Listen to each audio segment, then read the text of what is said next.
The Tampa Bay Buccaneers losing to the Broncos is one thing, but losing 26-7 is another.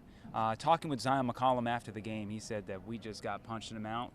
100%. I feel like from this very first snap of the ball that they were going, punching us in the face, firing off the ball, doing everything that they can to win the game.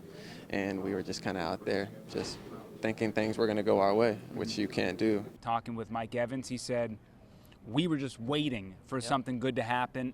It does hurt. I mean, I feel like they wanted it more when we was out there. I mean, they were talking trash, being physical, and we just were a little flat. And nothing was going on.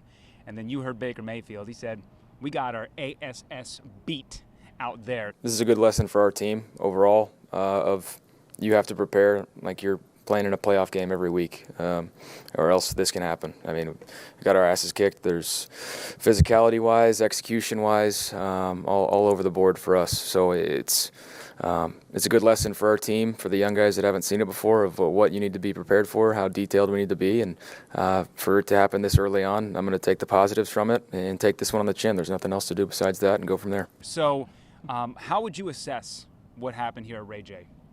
The same thing all them guys just said. That's what happened. You saw it from the first drive. Bo Nix, 4 for 4, 70 yards, ends up running for a touchdown. That kind of set the tone for the Broncos. And then for the Bucs, they had no response. It was right off the field, right? On the field on offense, boom, punting the ball right back to the Broncos. And that aggressiveness you saw from Denver comes from, I guess, a little bit of anger starting off 0-2. And when you have a game like the Bucs did in Detroit, a team that eliminated you last season, you kind of get a little high emotionally. And you think, okay, look, we're going back home, 0-2 team.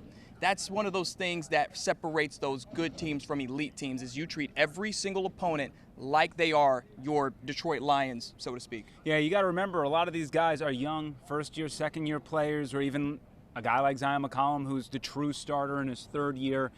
A lot of them are going to have to go through this lesson. Last week, they kind of downplayed the revenge factor of Detroit. After the game, they all said, you know what, we really wanted that one, right?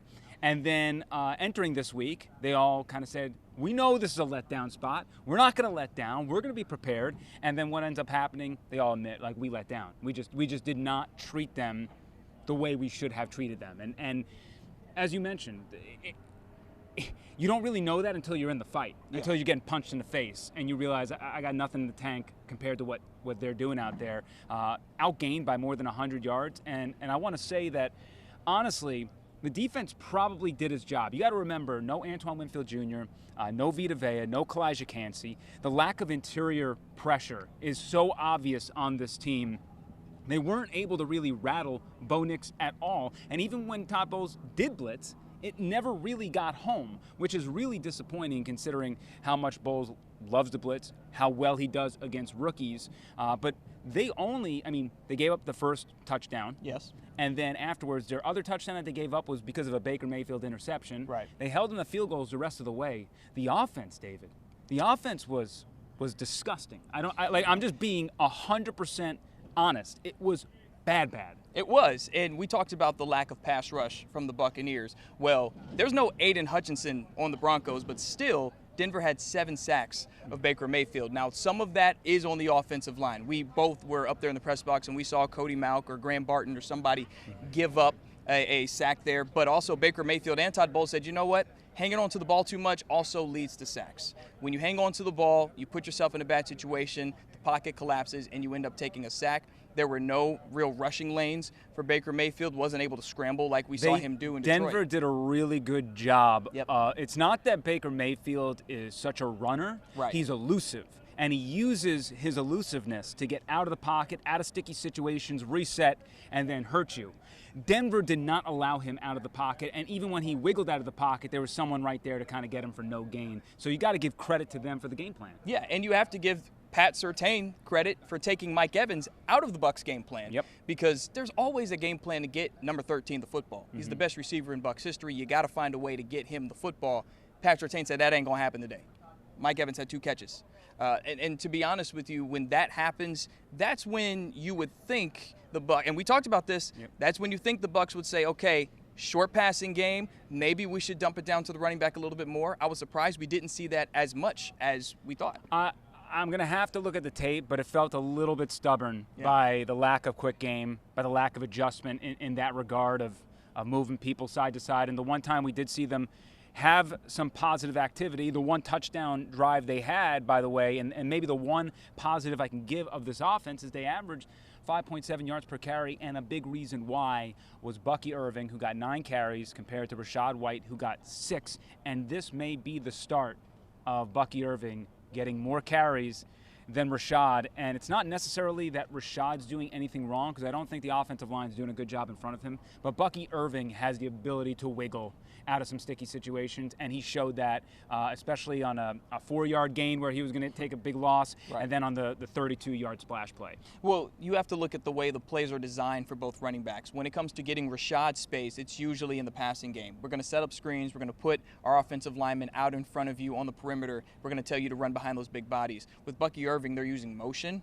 Yep. They're using pre-snap motion and all these different things. Like the biggest run he had came from motioning to the left and then cutting back to the right at the snap. So basically like a counter play, and then you had the end around. They're not going to run that with Rachaad White. So you have to factor in the way you can run the ball with Bucky, and then the way you can get Rachaad in space, where we know he can do damage, is typically in the passing game, which again goes back to the point of, well, why didn't you go to that when you knew Mike Evans probably wasn't going to be a viable option against Pat Surtain? Yeah, I think when you look at Liam Cohen in his first 3 games here with the Buccaneers, tremendous game 1. Love both quarters, Yep. or love both halves. You love kind of the first half in Detroit, and then the second half in Detroit, and the game today was bad. So we got 3 good halves from Liam Cohen. We got 3 bad halves from Liam Cohen.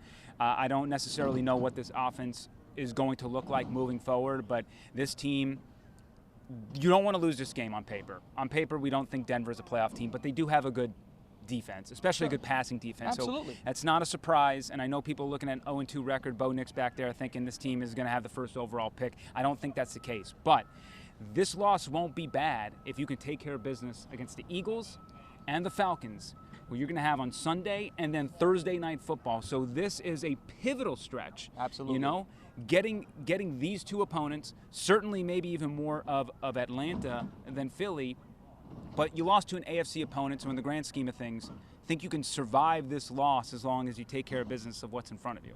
So here's the thing we do know about this Buccaneers team, or at least under Todd Bowles. We know that they can respond. That's what all of last season was, the second half of last season. They looked like they were dead in the water. We were wondering if Todd Bowles was going to be able to keep his job, and then they go on to win the NFC South and end up 8 points away from going to the NFC Championship game. Yeah.